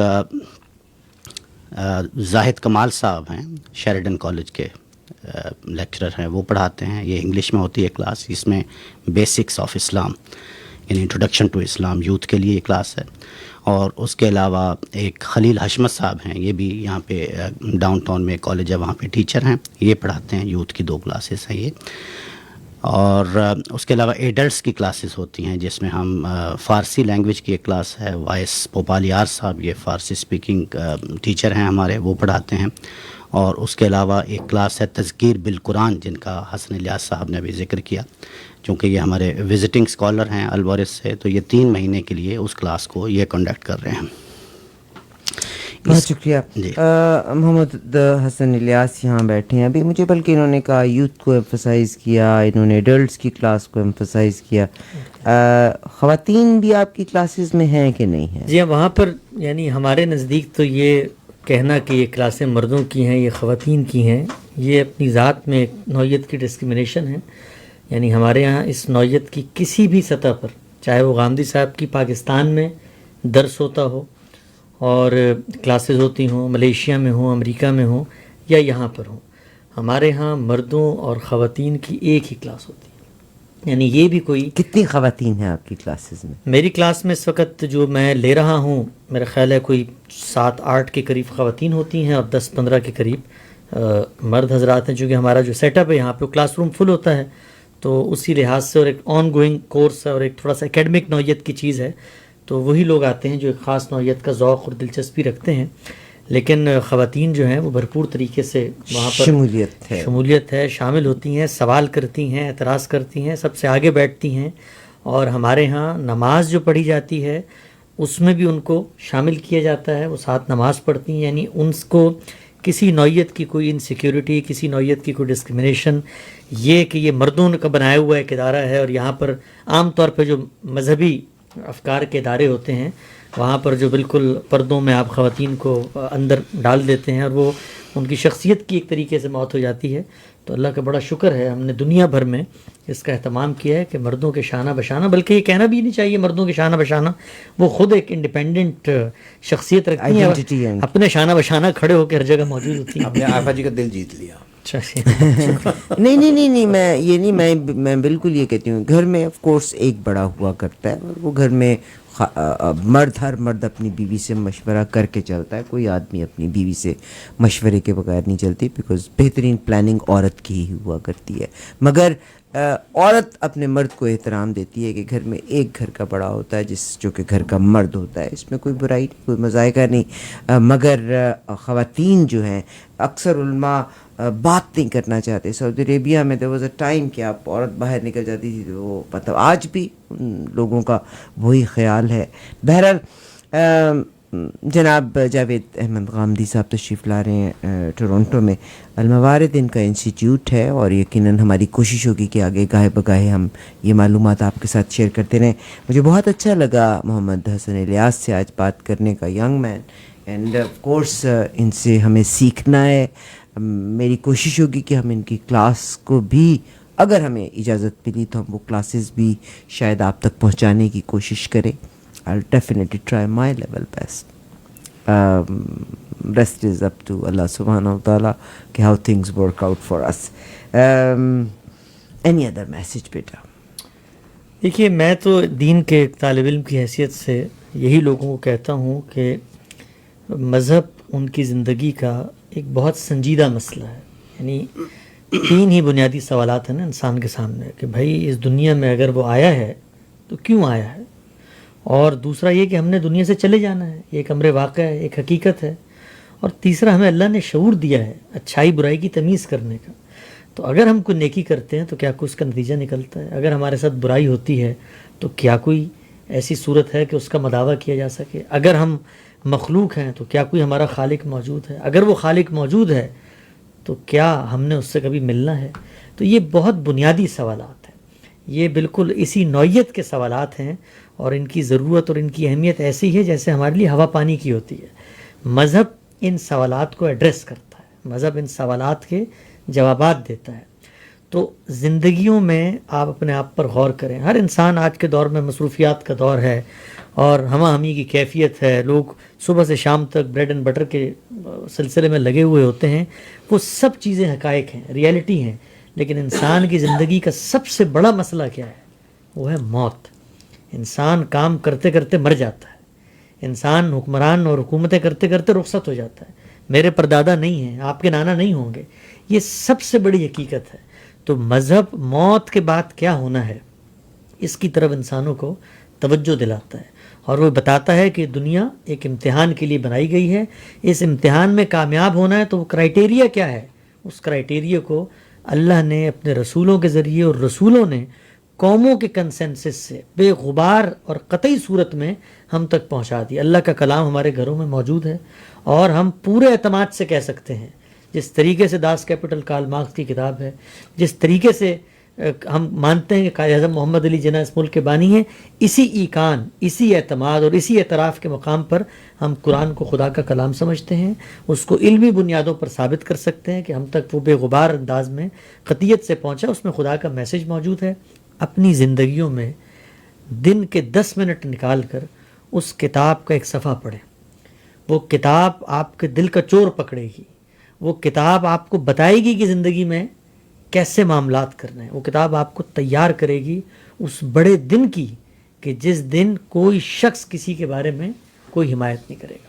تو میرا پیغام ایک ادنا سے دین کے طالب علم کی حیثیت میں یہی ہے کہ اللہ کے کلام سے جڑیں, اللہ کی کتاب کو پڑھیں, اور اللہ کی کتاب اپنا پیغام پہنچانے میں کسی دوسری چیز کی محتاج نہیں ہے. اللہ تعالیٰ نے اس دنیا میں بہت سارے ایسے لوگ پیدا کیے ہیں جنہوں نے خدا کے کلام کو اپنی غور و فکر کا مرکز و محور بنایا ہے. ان لوگوں نے قرآن مجید کو سمجھایا ہے, اس کی اچھی ٹرانسلیشنز کی ہیں. تو ان کی معاونت سے, ان کی رہنمائی میں آپ اللہ کے کلام کو براہ راست پڑھیں, سمجھیں, غور کریں, تو آپ کو زندگی میں جینے کا جو کرینہ ہے وہ انشاءاللہ حاصل ہو جائے گا. بہت شکریہ, بہت اچھا لگا ملاقات کرنا. محمد حسن الیاس صاحب کا نام ہے, جاوید احمد غامدی صاحب کو ریپرزینٹ کرتے ہیں, اور الموارد انسٹیٹیوٹ میں آج کل پڑھا بھی رہے ہیں. آپ سے ریکویسٹ ہے کہ فردر انفارمیشن کے لیے آپ ان کی ویب سائٹ پہ آئیے گا. آپ سر اپنا نمبر دے دیجئے فیصل صاحب. یہ 438 923 78 7829. یہ 438 کہاں کا نمبر ہے؟ یہ مونٹریال کا ہے. یہ میرا سیل نمبر ہے. یہ آفس کا نمبر بھی آپ لے لیں ہمارے المورد کا. 647 جی 8727 353 647 87 27 27 353. اور یہ جو 6 تاریخ کا ہمارا ایونٹ ہے, اس کے حوالے سے بھی اگر آپ اجازت دیں تو میں بتا دوں اپنے سامعین کو کہ 6 تاریخ کو استاد مکرم جاوید احمد غامدی صاحب چونکہ تشریف لا رہے ہیں، ان کا جو پروگرام ہے وہ پورٹ کریڈٹ اسکول لیک شور مسیساگا میں، وہاں پہ ہم نے ارینج کیا ہے اور لوگوں کے پراسرار اس ریکویسٹ پر ہم نے اصل اس ٹائم کو بڑھا دیا ہے، جو اس کا لیکچر ٹائم اس کو کیا ہم نے یہ ہے کہ ہم نے 2 ہال بک کروائے ہیں وہاں پہ. ایک ہال میں میٹ اینڈ گریٹ ہوگا، جو لوگ بھی آئیں گے جو غامدی صاحب سے بالمشافہ ملنا چاہتے ہیں وہ ہم اپنے کوسچن آنسر کے اس سیشن سے پہلے ہر انسان ملنا چاہے گا، تو اس میں ہم نے وہ اس طرح کی ارینجمنٹ کی ہے کہ وہ لوگ آئیں، ہر ایک انڈیویجولی ملے، ان سے کوئی بات کرنا چاہتا ہے کرے، تصویر کھنچوانا چاہتا ہے سیلفی لینا چاہتا ہے، اس طرح کا ہم نے وہ ارینج کیا ہے تاکہ لوگ جو ہیں عام طور پہ جو بڑے ایونٹس ہوتے ہیں اس میں بھگدڑ سی مچ جاتی ہے اور اس طرح کا موقع نہیں ملتا کہ کسی بڑے آدمی کے ساتھ 2-4 منٹ جو ہے وہ بات کرنے کو ملے. تو ہم نے یہ 3 بجے کا ٹائم اس لیے رکھا ہے، 3 بجے سے لے کے 5 بجے تک وہاں پہ پہلے میٹ اینڈ گریٹ. ہاں میٹ اینڈ گریٹ ہوگا، چائے ہوگی، اور انشاءاللہ 5 بجے سے لے کے 7 بجے تک کوسچن آنسر ہوں گے. اور کوسچن آنسر کے حوالے سے بھی میں ایک گزارش ضرور کر دوں کہ جتنے کرٹیکل کوسچنز آپ کے ذہنوں میں ہیں اس کے لیے بالکل ہیزیٹیٹ مت کیجیے. ہمارے استاد مکرم ہمیشہ ویلکم کرتے ہیں اس طرح کے کوسچنز کو. آپ ضرور ان کوسچنز کو جو ہے وہ پیش کریں، جو بھی اشکالات آپ کے ذہنوں میں ہیں ان کو ضرور پیش کرنے آئیں. بہت شکریہ آپ کا. 6 اکتوبر کو پورٹ کریڈٹ اسکول لیک شور پہ تشریف لا رہے ہیں، اور 3 سے آنورڈز آپ جناب جاوید احمد غامدی صاحب سے ملاقات بھی کر سکتے ہیں، ان کے بعد ان کی علم سے فیض یاب بھی ہو سکتے ہیں. I definitely request them once again. I thank you very much Faisal صاحب، طارق حسین، آپ کا بہت شکریہ that you gave this opportunity to the community channel تاکہ ہم اس چیز کو ایئر کر سکتے. محمد حسن الیاس، آپ کا بہت شکریہ بیٹا، thank you very much, it's very nice talking to you. ایک اسٹوپڈ سوال کر سکتے؟ نہیں کر سکتے. It's a very stupid question. ضرور ضرور. انسان کثر نفسی کا شکار ہوتا ہے، انکساری بھی ہم میں ہے، اور بہت منکسر المزاج شخص ہو آپ، جتنا میرا بھی زندگی کا تجربہ ہے. بہت علم ہے، بہت علم ہے آپ کے پاس. آپ نے اپنے بارے میں جاوید احمد غامدی صاحب کے بارے میں ایک بات کہی، بار بار آپ نے کہی، حالانکہ جو علم آپ لوگوں کے پاس ہے آپ نے اس زبان کو سیکھا، قرآن کو سیکھا، مکمل نالج ہے، اور اس وقت آپ اس نالج کو دینے کی پوزیشن میں ہیں. جب ہم ایک بڑے گھر میں موو ہوتے ہیں تو یقیناً ایک انسان کی ذات میں تبدیلی آتی ہے. جب آپ ایک بہت خوبصورت لباس پہنتے ہو تو آپ نہ چاہو بھی تو ایک تفاخر، ایک وہ مزاج میں تبدیلی آتی ضرور ہے. آپ چاہیں نہ چاہیں وہ تبدیلی آتی ہے. آپ نے نیا جوتا پہنا ہے تو آپ کے 2 قدم بھی پہلے ڈفرینٹلی اٹھتے ہیں. آپ بار بار کہتے ہیں، میں تو خود طالب علم ہوں، حالانکہ you know what you are at the giving at least جناب جاوید احمد غامدی صاحب، کیونکہ آپ ان کی نظروں میں رہتے ہیں تو آپ ہر لمحہ ان کے چلنے پھرنے، بات کرنے، الفاظ ادا کرنے سے آپ سیکھتے ہوں. اگر جب آپ بات کر رہے ہیں I can see exact picture of جناب غامدی صاحب. تو یہ مبالغہ آپ کر رہے ہیں جب آپ یہ کہتے ہیں کہ میں شاگرد ہوں، حالانکہ you know that you are at a giving position. نہیں، یہ کوئی مبالغہ نہیں ہے، یہ ایک حقیقت ہی کا بیان ہے. اور میں آپ سے یہ عرض کروں کہ جس وقت آپ بڑے لوگوں کے ساتھ رہتے ہیں، اور بڑے لوگوں کا ایک روپ تو علم کا روپ ہوتا ہے نا، جو عام طور پہ لوگ دیکھ رہے ہوتے ہیں، لیکن جس وقت آپ ان کے گھر میں رہتے ہیں، ان کے شب و روز، ان کی روزمرہ، ان کے معاملات، ان کے معمولات، ان کے لوگوں کے ساتھ انٹریکشنز کو مانیٹر کرتے ہیں، تو آپ کو یہ اندازہ ہوتا ہے کہ آدمی صرف علم سے بڑا نہیں ہوتا. آدمی کے اندر جب تک وہ کریکٹر نہ بنے، کردار نہ بنے، اس وقت تک اللہ تعالیٰ بھی معاشرے میں اس کو وہ قبولیت نہیں دیتے، اس کی زبان میں وہ حلاوت نہیں دیتے، اس کے افکار میں وہ تنوع نہیں دیتے. اصل چیز جو ہم نے سیکھی ہے غامدی صاحب سے، وہ چیز یہی ہے کہ انسان کو جیسا کہ وہ اللہ میاں نے اس کو بنایا، اور انسان بہت کمزور ہے. دیکھیں، علم کا معاملہ بھی یہ ہے کہ آپ علم کے سمندر میں جب غوطہ زن ہوتے ہیں تو ایک ایسا بحر بے کنار ہے، ایسی بڑی دنیا ہے کہ کوئی شخص اگر یہ دعویٰ کر لے کہ ہمیں پورا علم حاصل ہو گیا تو گویا اس نے علم کا مزہ ابھی تک چکھا ہی نہیں ہے. تو ہماری زندگیوں میں ہم نے گاندھی صاحب سے یقینی طور پہ بہت سیکھا ہے اور ابھی بھی روز سیکھتے ہیں, لیکن ہمیشہ یہی اندازہ ہوتا ہے اور انہوں نے بھی یہی سکھایا ہے کہ ہمیں اپنا پیمانہ بھرنا چاہیے, ہمہ وقت تیار رہیں اپنے افکار پہ غور کرنے کے لیے. میں نے گاندھی صاحب جیسے بڑے آدمی کو ایک دن یہ کہا کہ آپ کو 25 سال لگے ہیں یہ کتاب لکھنے میں, جو میزان ان کی کتاب ہے جس میں انہوں نے پورا دین بیان کیا ہے.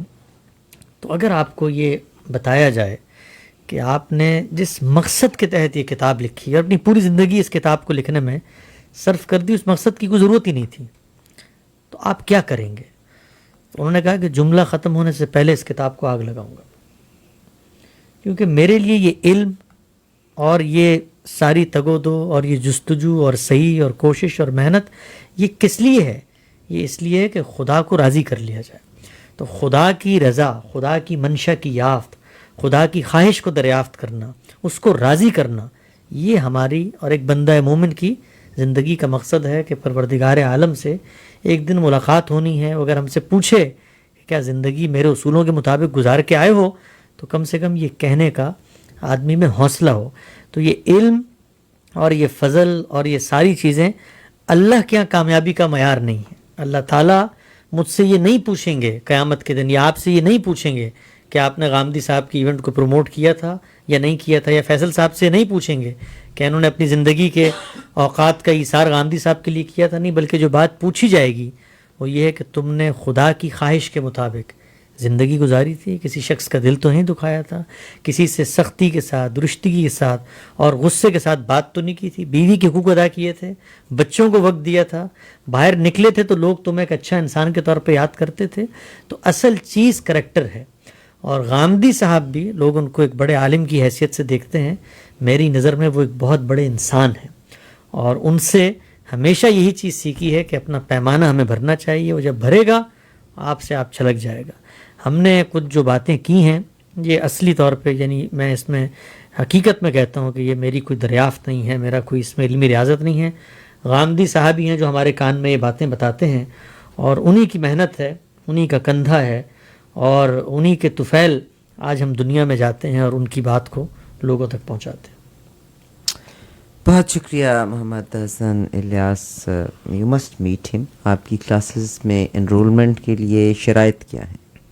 شرائط یہ ہیں کہ اپنے دماغ کو جس وقت آپ یہ سمجھ لیں کہ وہ کھل چکا ہے, نئے افکار اور تازہ ہوا کے جھونکوں کی شدت کو برداشت کر سکتا ہے, اور آپ کے ذہن میں سوالات ہیں مذہب کے بارے میں, اور آپ کے بارے میں سوالات ہیں جو مذہب کے نام پہ پیش کیا جاتا ہے روزانہ. آپ نے کہا نا عورتوں کے بارے میں آپ کو پیش کیا جاتا ہے. میں مختلف جگہوں پہ جاتا ہوں, خواتین سے ملاقات بھی ہوتی ہے, تو وہ یہ کہتی ہیں کہ یہ کیا خدا کا مذہب ہے کہ جس میں ایک حادثے کو میں نے بھی ہوتے ہوئے دیکھا ہے اور ایک مرد نے بھی ہوتے ہوئے دیکھا ہے. تو میں اگر یہ ثابت کرنا چاہوں کہ حادثہ ہوا تو مجھے 2 عورتوں کو لے کر آنا ہے. یہ کیا مذہب ہے کہ جس مذہب میں مرد کو اجازت دی گئی ہے کہ وہ مجھے مار سکتا ہے؟ یہ کیا مذہب ہے کہ جس کے اندر میں اکیلے سفر نہیں کر سکتی؟ یہ کیا مذہب ہے کہ جس میں مردوں کی تسکین کے لیے تو حوریں رکھ دی گئی ہیں اور میں بیچاری وہاں پر یعنی اپنے شوہروں کا ساتھ دینے کے باوجود بیٹھی رہوں گی؟ تو یہ لوگوں کے ذہنوں میں سوالات اٹھتے ہیں. ان کے جواب آپ کے پاس ہیں؟ ان کے جواب اللہ کی کتاب کے پاس ہے, اس کے جواب اللہ کے رسول کے پاس ہے. تو ہم نے ان جوابات کو دریافت کیا ہے, غور کیا ہے, سنا ہے, سمجھا ہے. تو ان سب چیزوں کے بعد یہ کیا مذہب ہے کہ جو وراثت میں بیٹوں کو حصہ پورا دیتا ہے اور خدا کی شریعت میں بیٹیوں کے لیے آدھا حصہ رکھ دیا گیا ہے؟ حالانکہ اس کی تو توجیہ میرے پاس ہے. کیا توجیہ ہے آپ کے پاس؟ اس کی توجیہ میرے پاس یہ ہے کہ بیٹے کو اگر ڈبل حصہ ملا ہے, می بینگ اے ڈاٹر, میں نے اپنے ماں باپ سے حصہ لیا, تو میرا شوہر بھی تو اپنے والدین سے ڈبل لے کے آیا نا. تو that's what it is. اور I think that's what یعنی ہم تو اس کو مانتے ہیں کہ مذہب نے یہ کہا ہے. اس کی جو توجیہ ہم بیان کرتے ہیں یا ہمارے ذہن میں ہے وہ اس سے تھوڑی یقینی طور پہ مختلف ہے. نہیں, اللہ کا دین تو عدل پہ مبنی ہے. کچھ چیزیں ہیں جو دین میں ہیں ان کی حکمت کو نہیں سمجھا گیا, اور کچھ چیزیں ہیں جو دین میں نہیں ہیں ان کو دین بنا کے پیش کر دیا گیا. یہی جس طرح عورتوں کی گواہی کا معاملہ ہے یا اور باقی چیزیں ہیں, سفر نہیں کر سکتی, اس طرح کی. تو یہ سوالات ہیں جو آج کے نوجوانوں کے ذہن میں پیدا ہوتا ہے. پھر یہ کیا خدا کا مذہب ہے جو نفرت سکھاتا ہے؟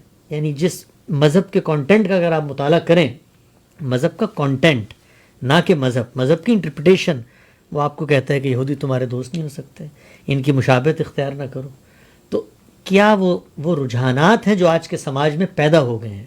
ہم لوگ آپس کی بات ہے، سچی بات ہے، جب مذہب کی طرف خصوصاً مغربی ممالک میں مجھے آ کر یہ مجھے مشاہدہ ہوا کہ اس وقت رجوع کرتے ہیں کہ جس وقت بیٹی یہ بتا دے کہ میں کسی غیر مسلم سے شادی کرنے جا رہی ہوں، تو اس وقت ہماری ساری دلچسپیاں مذہب کے بارے میں پیدا ہو جاتی ہیں.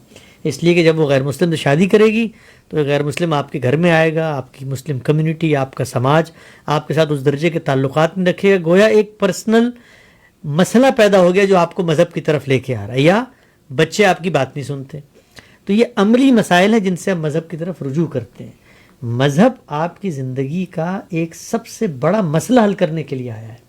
تو لوگ ہمیشہ مذہب کی طرف ایکسیڈنٹس کی وجہ سے رجوع کرتے ہیں، عام حالات میں کبھی رجوع نہیں کرتے. آپ نے نہیں دیکھا ہوگا کہ والدین کے اندر یہ جذبہ اسی درجے میں اجاگر ہو کہ میں بیٹے کو جس طرح سنگاپورین میتھ سکھا رہی ہوں، میں بیٹے کو جس طرح روبوٹکس سکھا رہی ہوں، اسی طرح اپنے بیٹے کی مذہبی تعلیم کا بھی بندوبست کروں.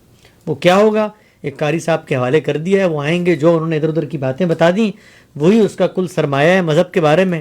وہ باپ سے سوال کرے گا تو باپ نہ خود مذہب پہ عمل کرتا ہے، نہ گھر کے اندر کوئی مذہبی اس طرح کا ماحول پایا جاتا ہے. تو پھر اس کے نتیجے میں وہی مسائل پیدا ہوتے ہیں جو پھر آپ کو مجبور کرتے ہیں، اور پھر آپ علماء کے پاس جاتے ہیں اور کہتے ہیں بتائیے ہم کیا کریں.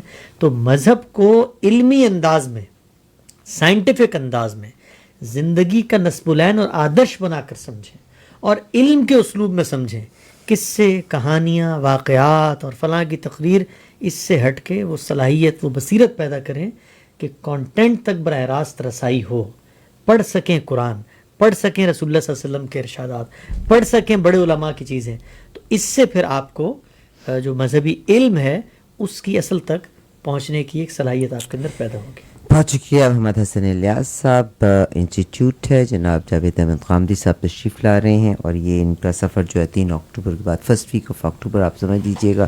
6 اکتوبر کو پورٹ کریڈٹ اسکول لیک شور پہ 3 سے 5 بجے میٹ اینڈ گریٹ ہے. 5 بجے سے 7 بجے کے دوران ان کا لیکچر ہوگا.